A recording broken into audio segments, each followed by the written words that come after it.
guys, welcome to the Booster Pack. This is the show where we unwrap the stories and crack the mysteries of collectible card game history. I am joined by the absolute perfect guest today. He is somebody who has been who has played collectible card games professionally and made collectible card games professionally. He is a Magic the Gathering Pro Tour champion and is currently the creator of one of the most successful boxed deck building games on the market today. The game I'm talking about is, of course, Ascension. The person I'm talking to is the CEO of Stoneblade Entertainment and somebody who once typed the words, "My whole life was defined by collectible trading card games." The perfect guest for this show, Justin Gary. Justin, how are you? I'm doing great. It's great to be here. Excellent, excellent. Well, it's great to have you. Absolutely. You get both sides of the coin. You are the player tick and the creator and the developer tick and the designer tick. So let's start with all the basics. Let's start where you started. What's your origin story for gaming? When did you start playing games? Sure. Yeah. So I mean, my family was always big into games. So, we would have the classic kind of tabletop games of Monopoly and Sorry and Parcheesi and whatever, we had. It was a very fun, competitive kind of household. And so I had that stuff from a very young age. And then, of course, I discovered Dungeons and Dragons, and that was super fun. And I played that. But everything really changed when I found Magic the Gathering. For me, it was actually a funny experience. I was played in a competitive laser tag league at a place called Laser Storm. Yes, so I've got nerd cred in all spectrums. Pre-VR. Yeah, pre-VR. So we play in this league, and we would play every week and play laser tag with these friends. And in between games, people would be playing Magic the Gathering, and I didn't know what that was. So I'd kind of heard of it, whatever. And I see them play, and I'm like, oh, this is cool. I'll go and I get my deck, and which is just all the cards I'd gotten. I think my cousin gave me some cards, and I just play with literally every card I own, and got my get crushed. Just like, okay, let's try 2 colors, and then do that and then get crushed, and then slowly learn more from those people and start playing. And then I start going to tournaments, and they convinced me to get in the car one day and drive up to the state championships. It was in Orlando. I grew up in Miami, so it's like a 4 or 5 hour drive. And but I got nothing better to do. I'm a kid, right? I was 16. I miss those days. Yeah, exactly. I was like, who cares? Yeah, road trip, great, let's drive. And then I won that tournament. And that got me qualified to go to U.S. Nationals. And I wasn't even to make a short story long. I wasn't even supposed to go to that Nationals. I was supposed to go to debate camp that summer. But yeah, again, nerd cred, all spectrum. I was going to say, is there something more nerdy than going to a Magic the Gathering? Oh, yes, there is. Boom. And you dodged that bullet. But it turned out my family couldn't afford to send me to debate camp that summer, so we kind of canceled it late. And so what I did was I actually ran a card tournament. I ran a Magic tournament at my local store. I got Wizards. I called up Wizards of the Coast. I got them to last minute sanction an event. I ran the tournament at my local store. I got enough in entry fees to pay for my flight to go to U.S. Nationals, and so which was in Columbus, Ohio, and I stayed on a friend's floor, and so I could play in that tournament. And then I end up winning that tournament and become the youngest at the time U.S. National Magic champion. And that kind of started me on my path to playing Magic professionally. I ended up traveling all around the world, and whoa, we'll get to that. Let's that's my origin story. That is I was expecting Sorry and Parcheesi, but the rest of it just came out. I love it.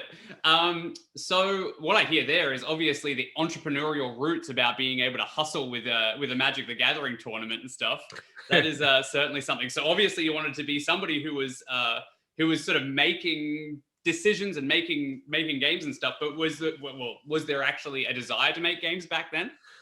It was never something I considered as a career or profession. I mean, I was very much the one in my family and friend group that would make up all the rules when playing with toys, like what powers the Transformers would have versus the GI Joes versus, and of course the powers were always such that I would win, but still, I was always kind of playing around, but it was always just play. It was always just kind of making up rules for games we were playing or with toys we were playing with. It never occurred to me that this was serious. Even frankly, when I started making money playing Magic, even then it wasn't still didn't think of it as like a serious career. It was just something that was kind of fun that I could do, and it helped me pay my way through college. And like, it just, I wasn't, to me, gaming, it still never clicked at that point that gaming was like a career or a lifestyle. And it was just this sort of fun thing that I was good at and I enjoyed, and let me kind of travel around and have fun with friends. That's amazing. All right, fantastic. I don't really want to ask you about this because I accidentally stumbled across it the other day. So you went to US Nationals and you won that. Completely a surprise to you as much to anybody else. Yep. That's amazing. And then you start, I guess you're at that point, you're sort of like, well, I'll try this Magic thing out. I'm obviously good at it. Right. Yeah. So I saw the other day, I was reading an article about something completely unrelated, and your name came up randomly. Were you playing in a juniors tour at one point and you got disqualified because you didn't write down your deck properly? Oh my goodness. This was a traumatic event in my young life. Okay. Let's No, I you can had tell, the joy with the win. Let's Bring it back down. No, I'm happy to tell the story. So this was, so before the US Nationals, I was qualified and competed in the junior championships. And this was on the Queen Mary in LA. So this was whatever the Pro Tour in '96. Mm-hmm. And they were, this was a much more draconian time in rules enforcement. And so this was actually the very one where I think David Mills got basically disqualified or out of the finals in that precisely. It's a famous, for those who don't know, it's a famous Magic event there where the only Pro Tour that's ever been won by disqualification. Yeah. So they were very, very strict at that time. And so what happened with me was I was playing in the event and it was limited, right? It was all drafting. And I think there were 8 preliminary rounds at the time, and I was 6-0. I could not lose it going into it was 9 rounds. So going into the last draft pot, I can't lose. I could literally draw my way into the top 8 at that point. I draft my deck, and then I register the deck. And this was a version where I had a 2-color deck, and I splashed a Dark Banishing or something that was like in there, and I forgot to register the Dark Banishing. Now, it was drafted, everything was stamped, the deck was all there. I didn't need to win any games. But then when I got randomly a deck check, it was 39 cards registered, which at the time meant you're out of the tournament. Like if you only register 39 cards, you're out. And so I get disqualified at that event. And to me, I thought like, this was it. This was my shot. This was my one chance to make it as a pro player. And it's all ruined. And I'm just completely devastated. And it was a very, it taught me a lesson, man. I became very diligent about checking every single deck. It was funny. The other funny part too is like, it was a Rochester draft, right? So every draft was face up. So not only was all the card stamps, but everybody at the table could verify, like everybody remembered me taking that card because it was a big card. And so it was like, I'm obviously not cheating. This is obviously a mistake. Give me the game loss. I don't care. But like, it was a tough spot. So, it's a good lesson from it before I just said don't give up. Things that seem like they're crushing to you at the moment, and plenty of losses and plenty of bad beats happen. The people who did the best, the people who succeeded both in, at Magic and at the Pro Tour, as well as in business, and the people that get into business are the ones that can get up after getting knocked down, learn the lessons, get back at it again. Okay. Well, first of all, 2 things. Rochester draft, for anybody watching, is basically booster drafting, but it's all face up on the table. You take 1 card at a time. The other thing I wanted to call out there is you said, just because you brought up that theme of perseverance, you won US Nationals basically out of nowhere. Like you said, you were just a kid who happened to be good at Magic, and you won an entire national tournament. Was there some pushback from the more established Magic community at that point? Yeah. So at the time, that was a top 8 that had a ton of there was a lot of big names in that top 8. And of the people who made it into the actual national teams, like basically none of them. It was myself, Bob Maher, and then Kyle Bigos, and there was 4-person teams at the time. Other ones slipping my mind right now. But anyway, so it was a big deal in the community. There's like, a bunch of nobodies making the U.S. national team. And so I wanted to be able to sort of, prove myself there. And while I did well at Worlds, I think I got like 22nd place or somewhere in the top 20 something. It wasn't enough. And in fact, that was the first year ever that the U.S. national team did not win the World Championships. We did not, right? So this became an albatross around my neck and something that always kind of stung on my record for pretty much exactly 6 years. So let's just go back to the nationals there for a second, because I do want to ask about that Worlds. You obviously, like you persevered through that negativity from the community, and obviously the community wasn't as supportive as it is now for players.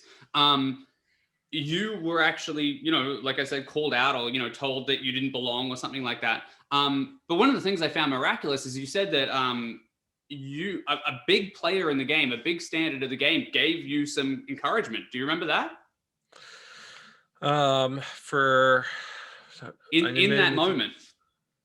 See, if I may prompt you, Mark Justice said some kind words to you that may have helped you persevere. Yeah, absolutely. Like the Mark Justice, who, at the time, and it was the very first, kind of best player, right? He was the John Finkel before there was a John Finkel. Yeah, exactly. So he was really, and he was kind of my idol that I sort of looked up to. And to be able to, I'm trying to remember exactly what he said to me, but would you like a quote? Yeah, please. Enjoy your victory. You have done something that very few people can, and nobody will ever take that away from you. Yeah. Oh, good. I'm glad you did this research, man. I would definitely had forgotten the words, but the feeling that I remember very strongly from it is like, you are kind of one of us. You belong. You deserve to be here. You've done, this. You've accomplished this thing, and because nobody can take that away from you. That's no matter how how much other challenges may show up. That ability to kind of make it there and be on that level was something that really meant a lot to me. And again, it's one of those, like, coming from adding in the story of like losing in the juniors because of a deck registration error, to be able to come and now compete with the big boys. And at the time, it sort of shifted, but at the time, the U.S. National Championships was the most prestigious event because it was all the best players were in the U.S. back then. Now that's obviously changed. There's plenty of great players all over the world. And that was the hardest one for a very long period of time. So it was a really big deal to me. And it was something where it carried with me. And also it's really funny too, because when you talk to people who are really into Magic now, they understand the value. Like being a Pro Tour champion is a really big deal. And that's kind of was one of the things. But when you talk to somebody who's not super into it, saying that you're a national champion, everybody gets that, right? Like it's a common outside of the CCG world, people can understand the concept of national champion. And so it was a nice, we get into it later when I'm sort of moving down the career path to use that as a kind of mark stone of like, okay, I know what I'm doing. Like here, come try my games. Well, that's so important because I really wanted to hit on those lessons that you learned. And obviously, you went from somebody who felt like they shouldn't be there to is there, and then are told that they shouldn't be there. But obviously, the broader community, the people who should be there, are obviously encouraging you. And I think that's super important for any industry or any competitive environment or something like that. The people at the top should support those coming up. And obviously, those people who aren't coming up shouldn't tear down the others. Yeah, and actually this is something that I think about a lot nowadays because it's very much in you when you're trying to craft a game and a community, you want to encourage those great people. Like I think everybody can react to like plenty of gaming communities, some of whom are just toxic and horrible, right? And some of them are really encouraging and wonderful. And I actually look at a lot of what my job is to build deep community and connection for people, right? It was one of the main reasons that we play games, right? Is to be able to connect with others, to be able to bond over this sort of shared, interesting experience.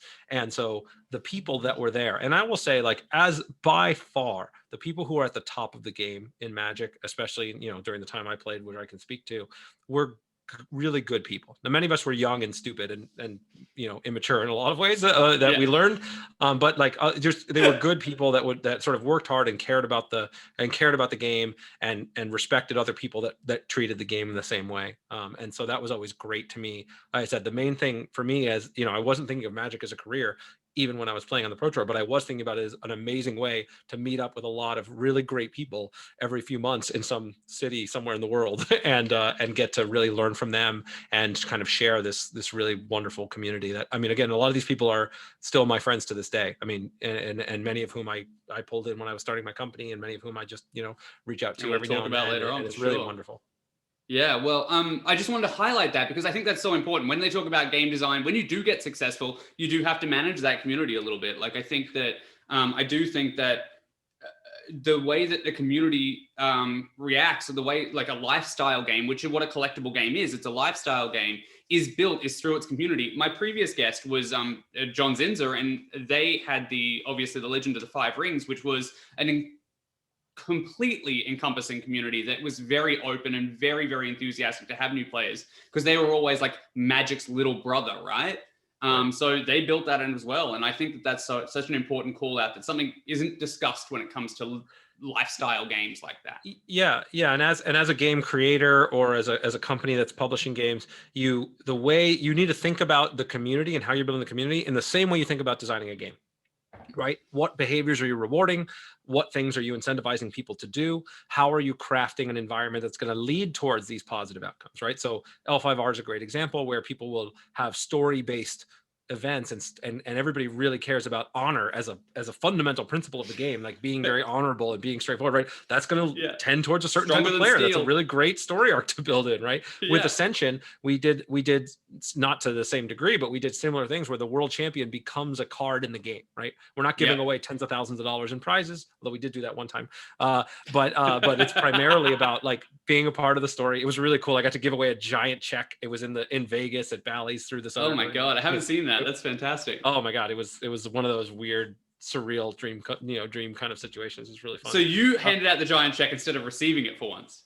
Correct. I got to be on the other side. I got to be on the other side of the giant check. I'd never done it before. It was so cool. It was actually like I wouldn't. It was actually more fun, I think, to hand out the giant check than it was even to get it. It was just like this really cool experience. It's interesting. Money's interesting because it can come from anywhere, but when it comes from somewhere that you care about, it means so much more. Yes, that's absolutely right. Yeah, people get very hung up on the money side of things a lot of times, and prize pools and whatnot. But I think it is a token that like can represent, that obviously represents the value there. But like so much of what you really want and what you really give prizes for that really matter is status, and that like the same way that more than the money I got from winning national championships, that Mark Justice telling me like you deserve to be here kind of thing was that's something that sticks with you, and being a part of that community and having that title, and those things really matter. And so that's why when for Ascension you get your art and name in a card, and it becomes part of our lore forever, and you're a part of that game in a way that is very special for a lot of people. And so there are many different tools like that, and different ways that you can get people to really engage in healthy fashions. And it's also just how you behave and how available you make yourself as the designer, and the kinds of attitudes that you project. I mean, this is true for companies too, right? That if a company's culture is broken, it always comes down to the CEO. It always comes down to how you set things from the top, and the type of person that you are is going to attract certain types of people, and it's going to repel certain types of people. So I've learned a lot over the years also on where the community has taught me more about myself than I learned about them. Okay, well, yeah, it's that trickle down culture, I guess, that I think I see, and I with more games coming out that have that sort of expanded culture with esports and stuff like that, I think that needs to be a bigger focus. I think there is a lot of negativity. Obviously, online is so much more broader than it was when you won in 1997. So if you can imagine how you felt then, obviously people nowadays are struggling with a lot. Now, let's go back to the giant checks. I like the giant checks. I'm sure the receivers like the giant checks too. Yeah. So after Nationals, in the unfortunate loss at US Worlds, you went on to be sort of a career Magic the Gathering player, basically jet setting around the world, flopping cards, living this sort of HBO special sort of lifestyle dream that I can only imagine.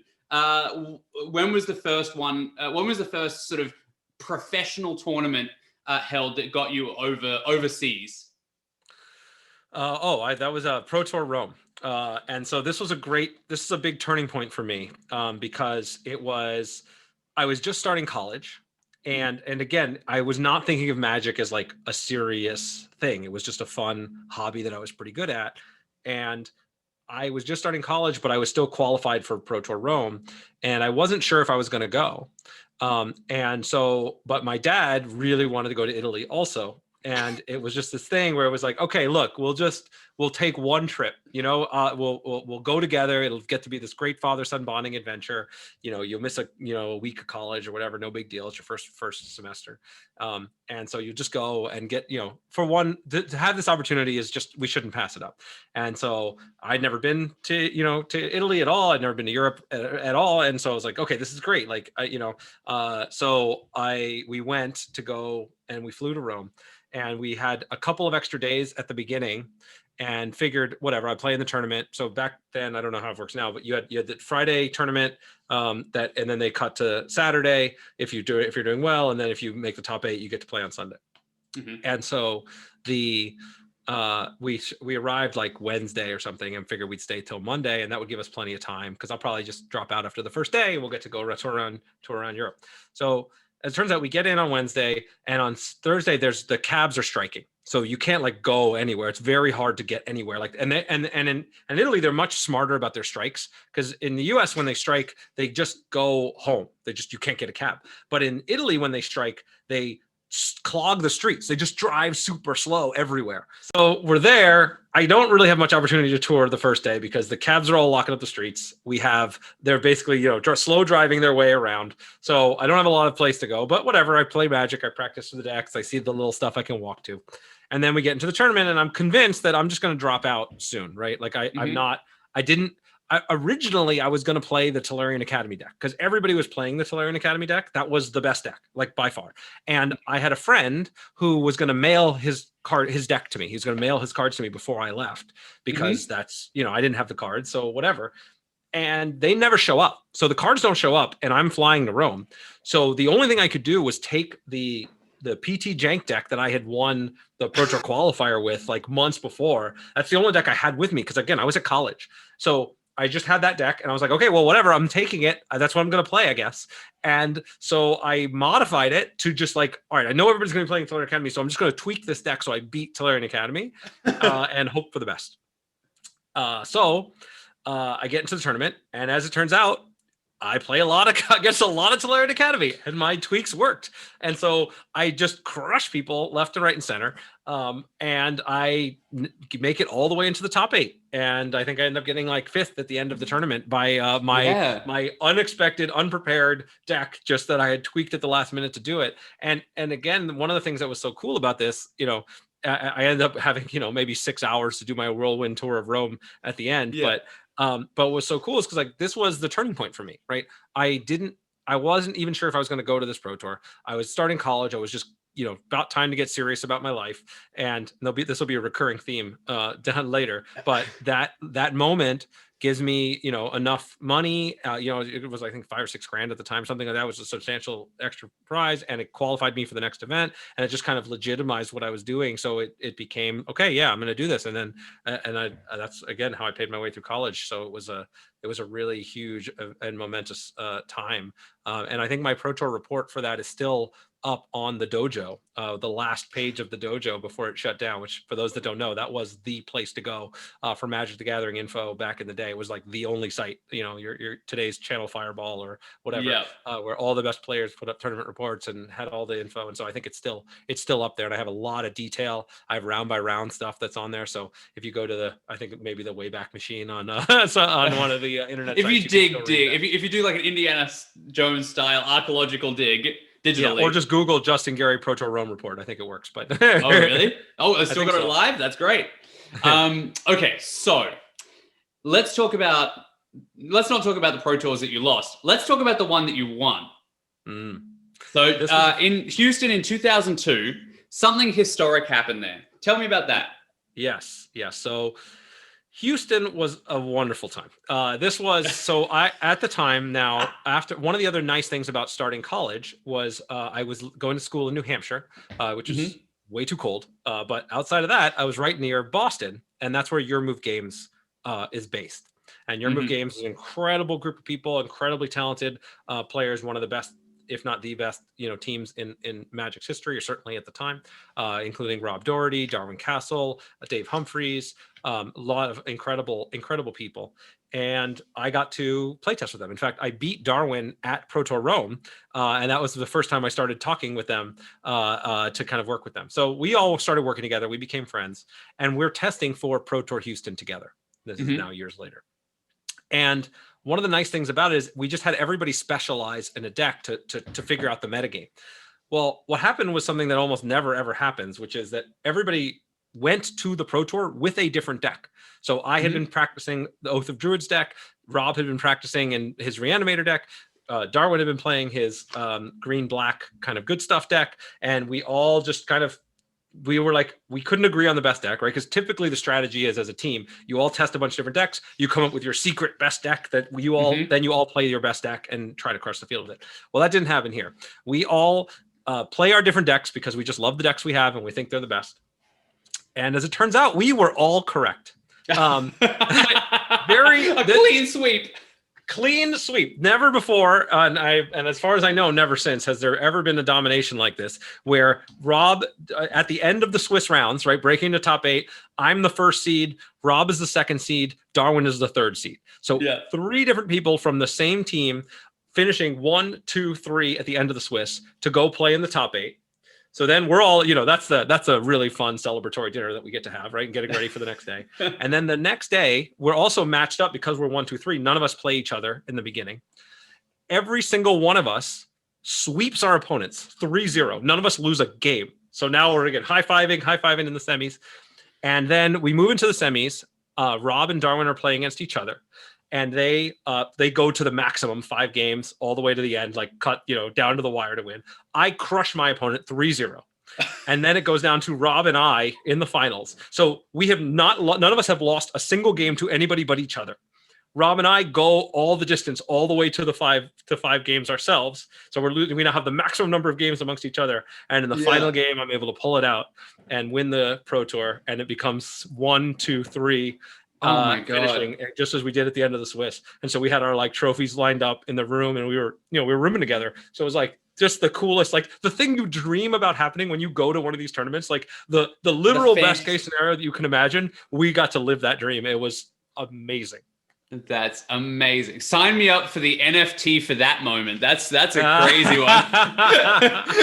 That'd be worth millions. Yeah, that would be great. I even looking to try to dig out those recordings. I know they have them. I've got some. I don't have others, but if people have them, I think that one's around. But anyway, it doesn't matter. If anybody finds it, please send it my way, because I would love to have that. I do not have the video of that, or I couldn't find it when I looked for it a couple years ago. But it was it will never, even without a video, I will never ever forget that moment. And there's that point, right? There's that point in the game. We're going back and forth. Rob's incredibly, he's a great player, super smart, and we're and any moment with a reanimate deck, he could just get the right thing and crush me. But there's a certain point in that game where I see it. I've got my combo set up. I've got my counter set up. I've got to think. I'm I'm gonna win the Pro Tour. This is gonna happen. It's I'll never forget that feeling. This is a question. I've never really asked a team player, but do you guys share the winnings, or do you guys all take your individual winnings? And especially in that case, it's I don't know what happens there. Yeah. I think we did a split, a percentage split. I think everybody I think it was something like 10% or 20% or something that we would split between each other. I think in the end, Rob and I don't remember the exact split numbers. It was something the winner still gets most of it, but there's some percentage split that happens. I do not remember the exact numbers, but it was always a case by case. A lot of times, you would negotiate splits with people if you're all right, I think you know what's up, or if you're in the finals or something, you would usually do something like that. Of course. All right. Well, I don't want to spend too much time on the money because whatever, that comes and goes. Let's talk about so just quickly. Not long after that, you actually redeem yourself from 1997. What happens there at Worlds? You're at another team event. Yes. So to give the remainder of the backstory, we already talked about I'm the first U.S. national champion to lose in the World Championships, the World Team Championships. So hanging over my head for a while. Now in 2002, the World Championships are won by Germany, right? This is the Kai Bude era. And so now in 2002, I'm suddenly not the only loser of American champion. So I'm hooray. Okay. So it's a little bit off of me, still sucks because I lost, but less bad. I'm not the only loser. But then in 2003, I make the U.S. national team again. So 6 years later, now I make it to the team. And in some ways, it's like, oh man, I don't even know. Like it's another two people that have never been on, that have there are no names, right? It was Gabe Walls and the champion that year, the champ. We just kept calling him the champ. The name will come on your team? On my team, yeah. On your team? That year? So it's it's me, Gabe Walls, and the champ. Whatever. and sorry, champ. And so they have never played, they have no Magic history. They're like, it's kind of, I'm stuck on the team with randoms again, right? My same nightmare that I had from 1997, even though I was one of the randoms in 97. And so what I do is I fly them both to Boston before Worlds so that we can test together and like, stay with me, stay on my couch, test. We got your move games. We got the best Magic players in the world. And so we practice and train. And like, I mean, I had never worked so hard for an event before, right? And so we train, we get ready, we go to now Worlds is in Berlin. So now I have the opportunity to go back. Like the Germans just won last year. I have the opportunity. I'm going into the heart of the enemy's castle to go take the title back. And we go through and we play the event, make it to the finals, goes down.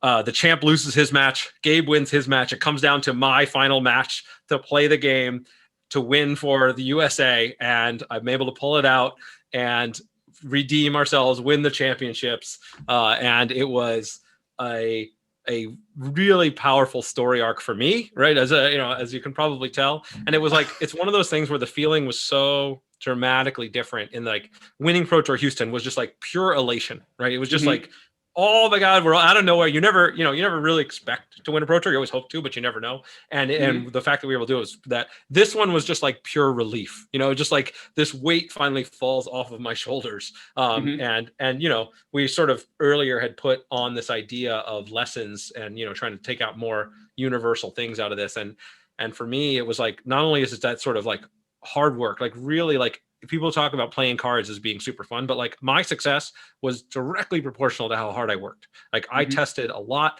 I worked very hard. I tried to be with the best people, surround myself with the best people, play against people that are better than you. And that hard work pays off over time. And so I think that's one of the things I encourage people. And then, having a good narrative, man, being able to like own your own story and really try to write your own ending has been something that has stuck with me certainly throughout my business career and my relationships and all things. It's those stories are important.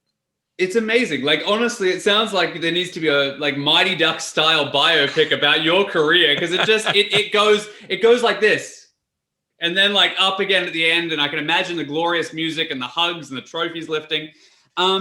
So your Magic career, you're doing that, it's probably time to start thinking about real life and getting secure and locking down an actual paycheck that isn't oversized. You eventually end up in the games industry. Do you want to just quickly talk a little bit about that? Yeah. So once again, the similar arc to what happened to me when I was going to college, and I had the opportunity to go to Pro Tour Rome. So I went to Pro Tour Rome, and it ended up staying, and letting me have this really fun career. When I finished winning the World Championships, winning a Pro Tour. I got to play in the Invitational. I had done like everything I had set out to do, everything there was to do pretty much at the time. And I was done. I was done with Magic. I was done with gaming. I was going to go to law school, right? That whole debate camp thing rearing its head again. And that's what I was. Both my parents were lawyers. I was always going to be a lawyer. That was just what I was supposed to do. And so it never at any point did I think that wasn't going to be my path. And I quit Magic, I quit gaming, I go to law school, and I'm miserable. I mean, I'd never been so unhappy in my life as that period. And it didn't even like fully hit me. I was going through it and I finished law school, my first year of law school.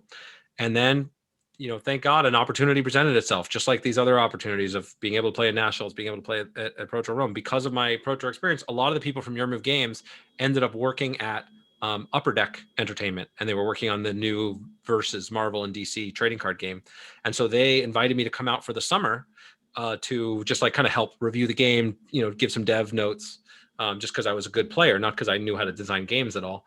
And so I ended up going out there. Instead of like spending a summer at a law firm in New York, I could spend a summer working on games in San Diego. Yes, that sounds much better. So I go out there and I do the job, and I'm out there, and I find out like I'm pretty good at it, and I love it. I mean, I'm just so happy, and I've come alive in a way that I hadn't in a year at that point. Wow. And so at the end of that process, they offer me a full-time job, and I want to pause there for a second, because when I'm telling the story, I suspect a lot of people thinking, oh, well, no brainer, right? At the time, it was one of the hardest decisions I'd ever made, because again, the security, the path of law and being a lawyer was such a ingrained part of my family, my culture. My mom literally cried when I told her I was going to quit law school to come and be a game designer, and so it was a very hard thing. And part of the reason why I like to tell that story and emphasize that part is because I think everybody has this force in their life, which is doing the thing that you're supposed to do, the thing that you feel like you're supposed to do, whether that's being in the family business or that's just, kind of having, versus the thing that is something you're called to do, and the thing that brings you alive, that brings you energy, and that you can get passion from. And so I think the fact that I was able to make that choice, which was very hard at the time, from the straight and narrow path, was one of the best decisions I ever made in my life. And of course, from there, we could talk about the specifics of it, but I got to work on a lot of great games there and learn my chops. And I had to kind of teach myself the principles of game design. Like, I didn't know design. It's actually one of the things I talk about. You mentioned you've listened to my podcast and in my book, Think Like a Game Designer, because I started as an analytical game player. I was good at playing games, but it's a very different skill to learn how to design games. And so I had to break that principle down there. And fortunately, I was able to work again with a lot of really smart people. And I worked very hard to kind of really define those principles and get to work on huge properties like Marvel, DC. Eventually, I created the World of Warcraft miniatures game there, and work on the World of Warcraft trading card game and all kinds of stuff. And so it was a really great opportunity that suddenly gave me the founding to do what I do today. That's amazing. And to hear that story, that progression versus passion story, and for you to follow the passion, I can imagine that that's so hard, especially when you said both of your parents were lawyers and you were in law school and you really had to literally like push yourself out of that world by decision to come and follow this passion, and something that you felt like even at that moment you weren't right for, or you didn't know if you would be right for. And it's something that you've learned. And obviously since then, there has been a flow of creativity from the World of Warcraft miniatures game to Ascension to Solforge and other games that we'll bring up later. It's just inspiring to hear that, there is no finality. You can always you can always carve your own destiny. Yeah, that's absolutely right. And I think the same is true, when I shift from working at Upper Deck and I eventually quit my job there to go and start my own company. I have no idea how to start a company. I had no idea what I was going to do. I didn't know what games I was going to make. I just knew I had spent the time to really see what the business was like there. I wasn't really happy with the ethics of the people that were running that company. And I felt like, if they were going to be able to make things up and run a business, I could give it a shot too. And I do also, just for people that are listening, I don't want to give the impression like these are totally like just quit your job right now, tomorrow, and go see what happens, right? When I quit law school, I realized I always like to think about what the worst case scenario is. Like, you could always go back to law school, right? They let you come back up to 5 years later, you can just come back. And so worst case scenario, I just had to go back. When I quit my job and started my own company, I had saved up a year's worth of savings so I could have some time to figure things out. And if it didn't work out, I could go get another job, right? It wasn't never. So thinking about, a lot of times we have these vague fears of, if I leave the beaten path, then darkness, then bad things. And if you really get concrete about it, a lot of times there's not a lot to be afraid of. You're mostly just going to be right back where you started if things don't go well. And if things do go well, then, all your dreams come true. So it's a really easy trade-off when you think about it in those terms. Well, the other thing I just want to point out there is, you said, like, when speaking about your bosses at Upper Deck, make things up. I just want to jump on that, because that's nobody is ever sure of exactly what's going on. The people at the highest heights, despite all their experiences, always just making a gambled bet, right? It's absolutely valuable to know that a lot of people get held back by that imposter syndrome or that I wouldn't know how to do it thing. Obviously, stepping forward and saying, I want to put myself out there, that's how you learn how to do it regardless. And everybody's operating on that same level. Yeah, I'll tell you a short story that I know the exact moment when I had this realization. Mm-hmm. So I was working on the World of Warcraft miniatures game, and I had kind of evolved from being just a game designer to also being like a brand manager and figuring out what the business was going to be like. And that allowed me to get invited into the executive suite, right? The first time there, I'm going to give a presentation to pitch this idea of making a miniatures game, because Upper Deck had never made a miniatures game before, and I wanted to get this done. I'd been working on it for a couple of years at that point to really try to bring it to life. And so I go, and I remember like sitting outside the room, just super nervous, right? You're talking to these people who've made hundreds of millions of dollars, and this huge company, staring at the green carpet. And there was the receptionist lady there. I finally get called in, and it's like this classic boardroom, right? This like long, rich mahogany table, and it was Upper Deck, so they had like Tiger Woods golf club and signed basketball from Michael Jordan, and like all these like ridiculous memorabilia on the walls. And so my palms are kind of sweaty. I'm like getting up there to give my presentation. They're staring me down, and I give my presentation. I go through it. I really rehearsed it. I mean, I researched the hell out of this, right? Again, hard work as a theme. I researched everything about this, business and the legalities and the production, everything to kind of give this presentation.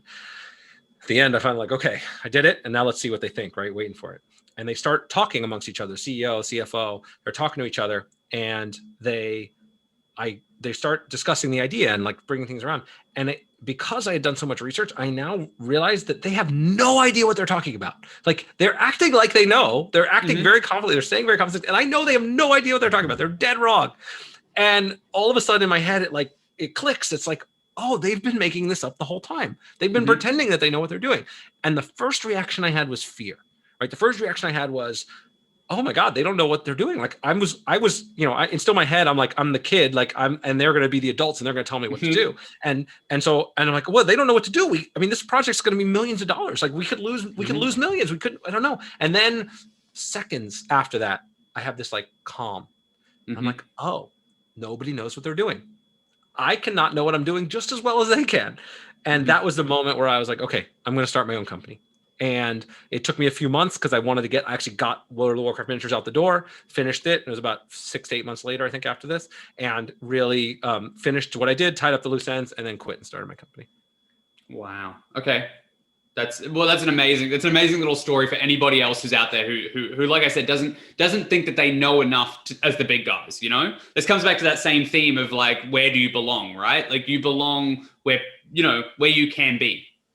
Yeah, that's right. You can find, I think that you mentioned imposter syndrome, and it's something that everybody feels. I still, even to this day, still have it come up, now, and it's one of those things that, you push through it. You're going to make mistakes. You're not going to know what you're doing. But if you work hard and you learn from your mistakes, that's one of my fundamental principles, right? Work hard and learn from your mistakes, and you be good to people and try to add value in the world genuinely, you're going to succeed, right? You're going to be able to do it. And one of the things I love about the gaming community in general is that people are so welcoming and people are so accepting. And like the people that we all want to help each other, right? Like, I teach game design and I give lectures and I help other people in other companies that in theory are my competitors, but we all feel, and I know this just from speaking to them, we all feel that kind of rising tide lifts all boats. It's not like this dog eat dog world like you kind of imagine the business world to be. It's like, yeah, of course I want to succeed, but it's very much like we are collaboratively helping each other.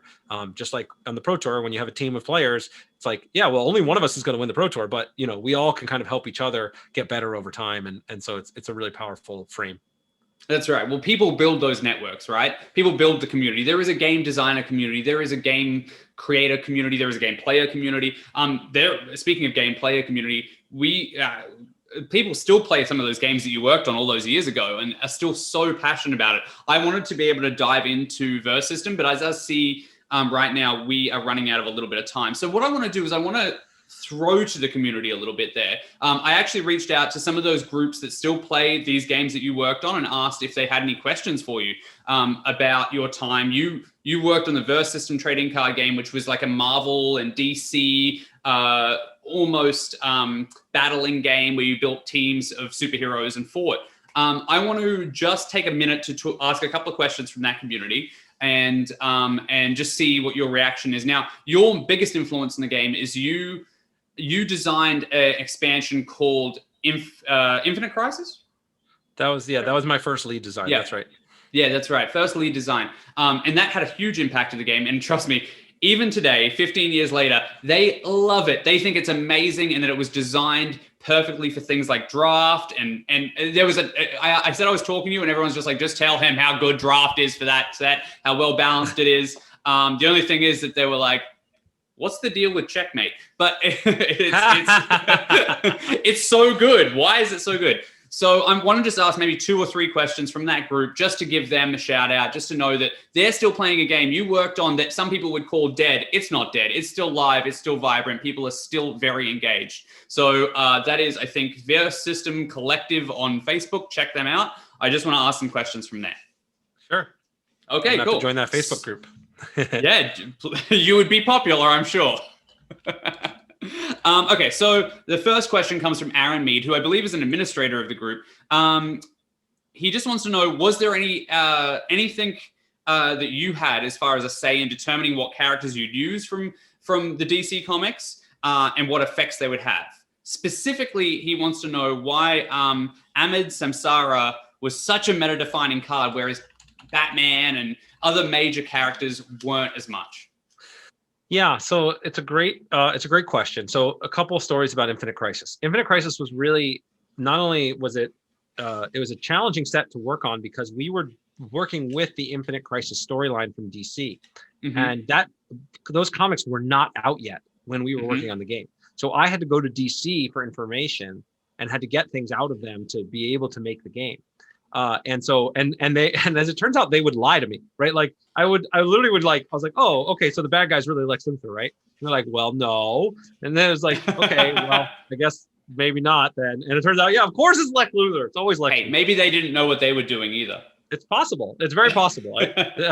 But so outside of that, when it comes down to like the reason why that non-named characters tend to be the ones that are kind of the most game breaking, right? I can think of like Dr. Light from the Green Lantern set and others on Mount Sansar, is because when it comes to the main characters, you generally need them to be appealing to the widest swath of your player base, right? So Batman, when a kid opens up a set with Batman better look cool, right? He better seem like he's good. And that very often means you give them a lot of stats, you give them combat powers, you give them things that are like pretty like straightforward to develop and understand.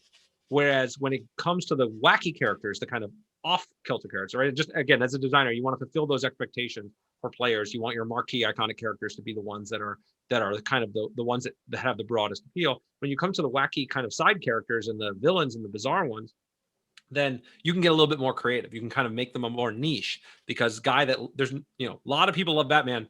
Very few people love Ahmad Samsara, right? Very few people care. And so you'll pick a theme, right? So like, with the Checkmate guys, we had the locations theme, right? And you'll play with that theme and you'll try a bunch of wacky stuff with it. And when you're trying those wacky stuff and searching for cards and trying different things that let you break the resource engine, then that's when you can, it's easiest to go off the rails. It's easiest to miss as a developer, that you miss a certain combo or you overshoot it a little bit.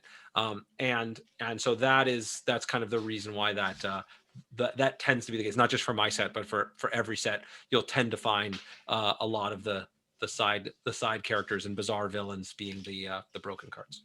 I think that's true for a lot of, obviously I'm very aware of several CCGs, many of them licensed on IPs, and all of a sudden some random character who appears on screen for 3 seconds is the most important card. And I think that's one of the challenges to finding an IP collectible game as well.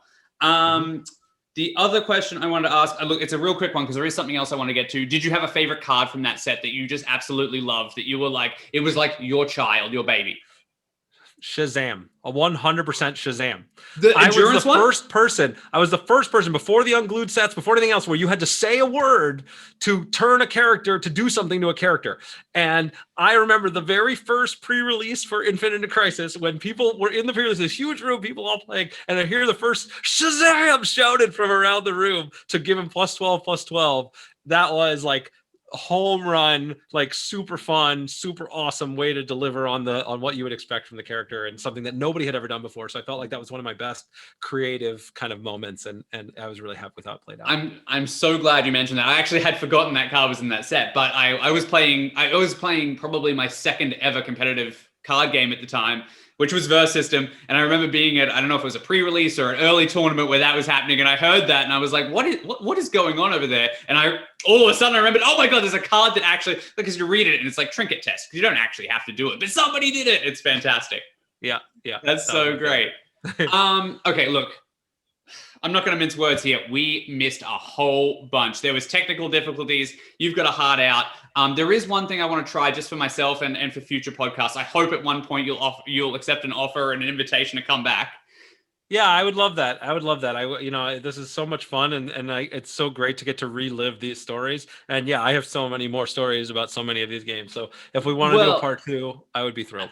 I would love to. I've got John coming back in a couple of weeks, and I would love to have it a continuing saga of various different games. But I just want to try something out because I'm just trying new formats and stuff like that. So I do have a little thing to wrap up episodes here. The game I want to play, it's something that I've dubbed Kraken Questions. And this is a little game where you will choose a booster pack that I have made that'll have 4 random questions in it. 3 of them will be common questions that are just completely fluffy, nothing. And one of them is a rare question that might be a little bit more in depth.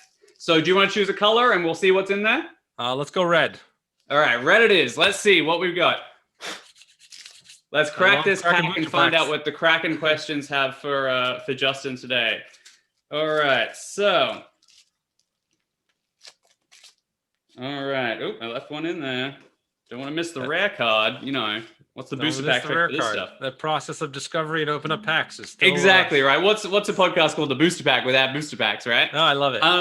Okay, cool. So who would win? X-Man's Gambit or Batman? Oh, Batman. Come on. It's Batman. Batman is Gambit's cool and he could throw some exploding cards, but come on, Batman can make an exploding card if he wanted to. No big deal. Yeah, you don't think he'd grab the Batarang, charge it up, and throw it back at him? Yeah, whatever. That's easy. I just think, Batman. Yeah, that's a no-brainer. What else you got for me? This one's a little bit more relevant. What is your favorite deck in any CCG? What's your absolute favorite deck to play? I got to tell you, it's sort of an unfair answer, but my Pro Tour Houston winning deck, the Oath of Druids deck with the Cognivore. Yeah. It was because it was just it had everything that I wanted in a deck, right? I love being a control player. So I had ways to counter spells, white clear the board. I could win the game with just one card. It was completely maximized in controlling the game, knocking everything down and being able to crush things. So that was that game, that deck was so tailored for me and my play style that it's always going to have a warm spot in my heart. Can I tell you I know we're so close on time, but can I just tell you why I thought you would say something like that? Because when I was doing research, I found that you obviously played in the Magic the Gathering Invitational, which is where, like you said, it's another event where you can put yourself on a card if you win for Magic the Gathering. Mm-hmm. And you designed a card called Druid Master, which was basically the exact effect of the card that you won Pro Tour Houston with 2 years earlier. I thought that was fantastic. Yeah.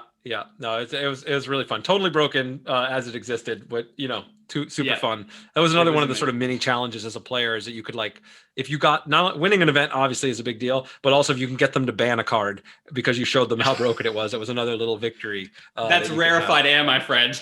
Yeah. Especially a janky card like Cognivore. Yeah. That's fantastic. All right, last common question. What does it say there? It says, what's the nerdiest thing you own?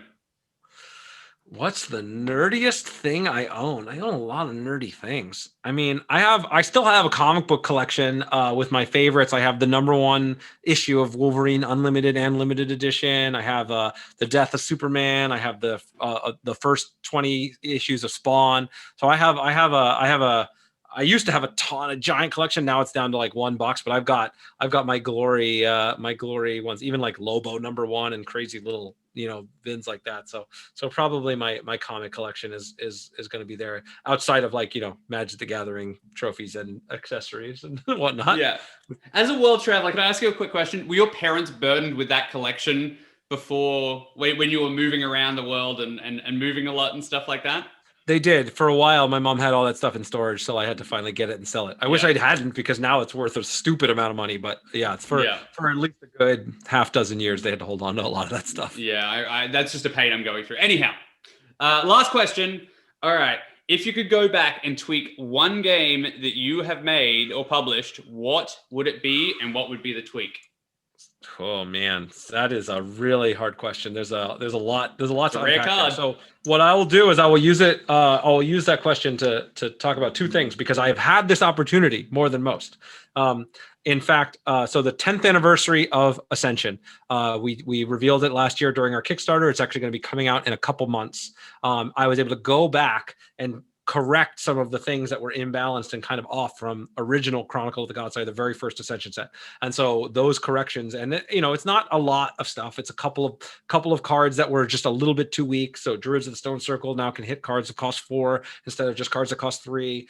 We've updated all the art, streamlined all the kind of rules and everything. So that's been one that was like really cool to go back and take the OG that I had done with Ascension and update it.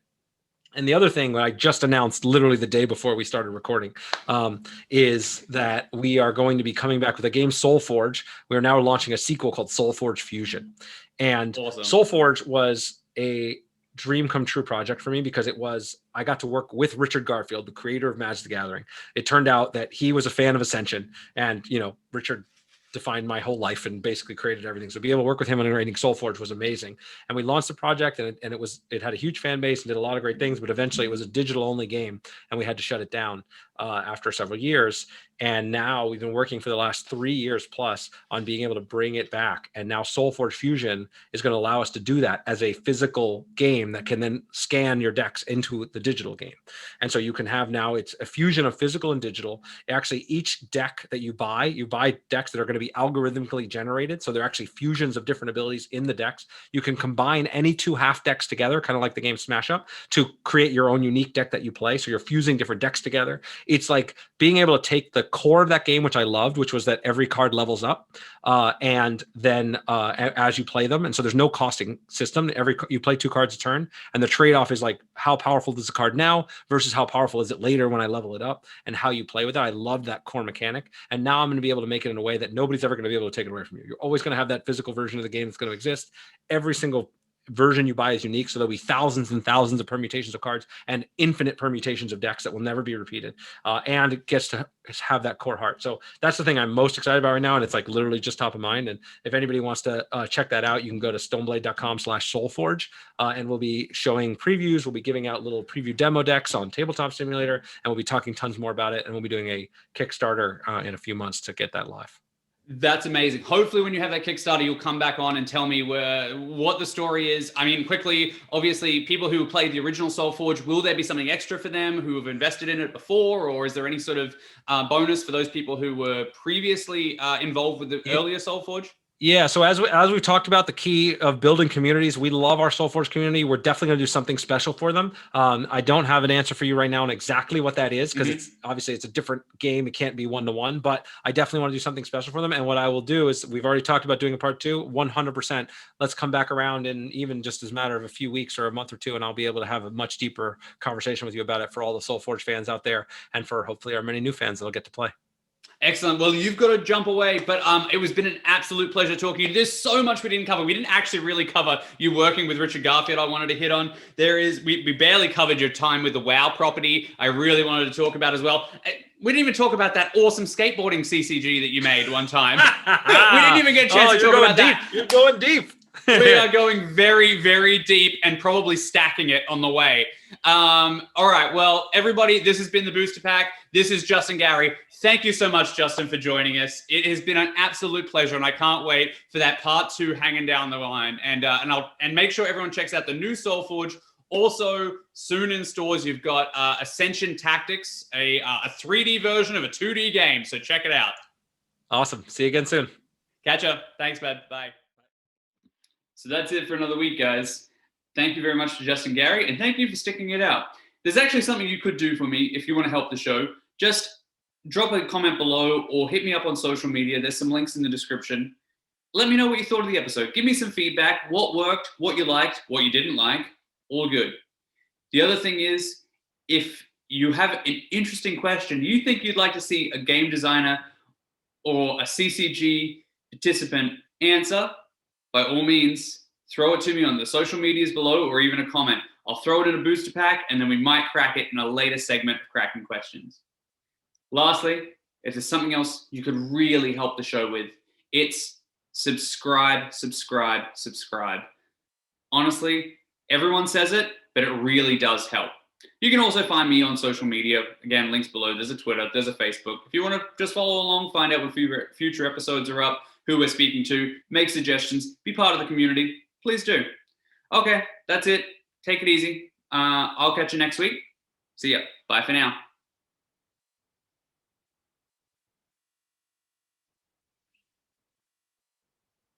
Oh, sorry.